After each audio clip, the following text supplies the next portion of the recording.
All right, boys and girls, welcome back to the drive-through. Special shout out to lines and straight edges.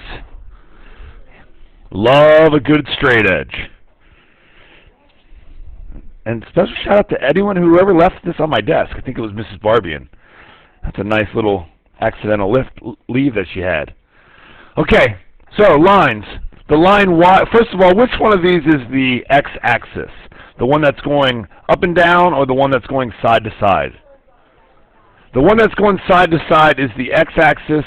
This is the y-axis. It seems so elementary, but then this is something that people have screwed up forever.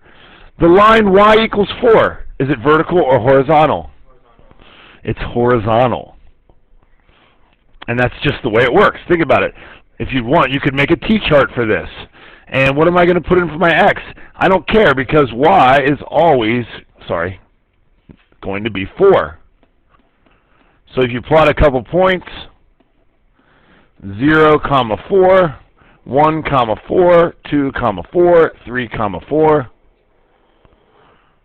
and there you go. Okay? It's a horizontal line. And so then the line x equals 4 is what? It's vertical. So that's the first lesson today, because today's little video is all about lines. Okay? All right. So which one of those numbers is the slope? 3 is the slope. So what's the negative 2 represent? It's the y-intercept. Always remember that. You obviously did remember that. But think about that pizza. So it's a pizza company. We only charge $8 per pizza. Every pizza is the same price. It's kind of ghetto pizza. But the delivery fee is $5. Okay? Which one of those things is slope? The pizza is the slope. Every time I order another pizza, what happens to my cost? It goes up by 8. So then what's the 5 represent? That's the y-intercept. What does it mean in the context of the problem? The cost of ordering how many pizzas? 0 pizzas. Which is exactly how it worked. If you were really desperate and lonely, but you had money, you could call or go online, I guess, in today's world, and order 0 pizzas. And then they would come, hopefully, and they would just charge you $5 and maybe give you a free hug. And that would be a good service. Maybe we should start that. Hug deliveries. That's a really good idea. Although it could lead to prostitution, so maybe not. All right. So I always think of these as start on the axis. So we start at negative 2. And then every time we go over 1, what do?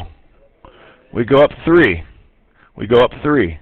We go up 3. Now, obviously, any graphing problem ever can be done using an input-output table. Okay, but that's not how I'm doing this one. I'm not going to use the line tool. I'm using the straight edge. Now look at that. No line tool could make that. Okay, other than this one. Next. Okay, do you know about point slope form? It's y minus y1 equals m times x minus x1. Which one of those things will turn into numbers? y1, m, and x1 will all turn into numbers. What is x1 comma y1? It's some point that you know, okay? So like the algebra teachers would tell you, well, now you know the slope is 2, and you know that this line contains the point -1 comma positive 4, but I think that's really bad advice, okay? So I'm going to say no thanks to that way. And I'm just going to make this look like y equals mx plus b, which makes it very easy to graph. So y minus 4 equals 2x plus 2. Don't forget to distribute. So y equals 2x plus 6. Start at 6. Over 1 up 2, over 1 up 2. Left 1 down 2, left 1 down 2. Who's going to win the Masters?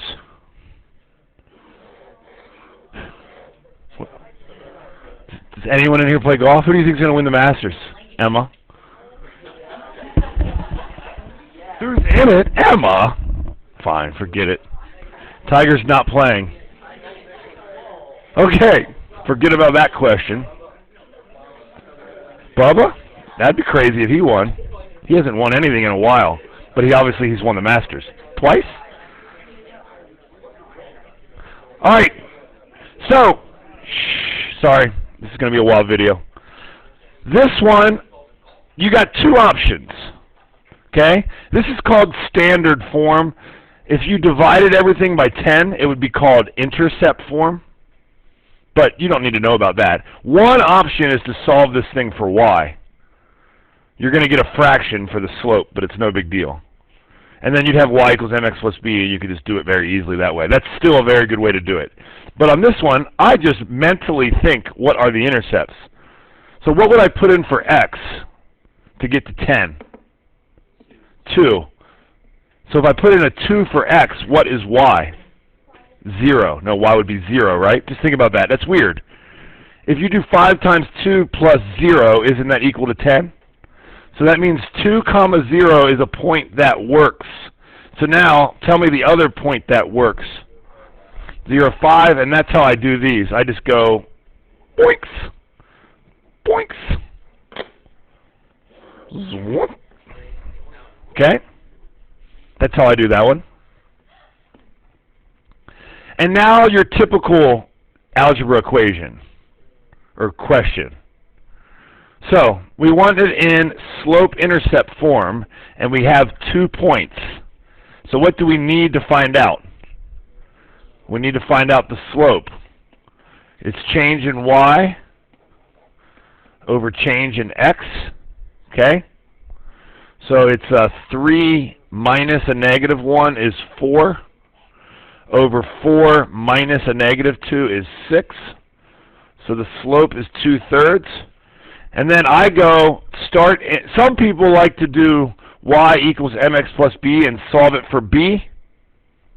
Great, that's a great idea. You should do it that way. I go to point slope, because I'm old school that way. So y minus 3 equals 2/3 times x minus 4. You don't have to do it this way if you don't like, okay?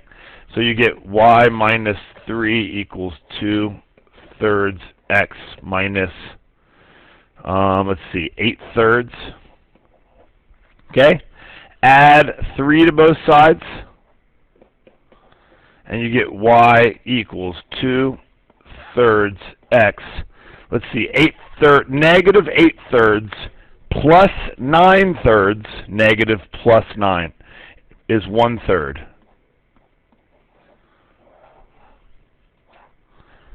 And that's how you do that problem. Got it? Can I get a boom from the class? Louder?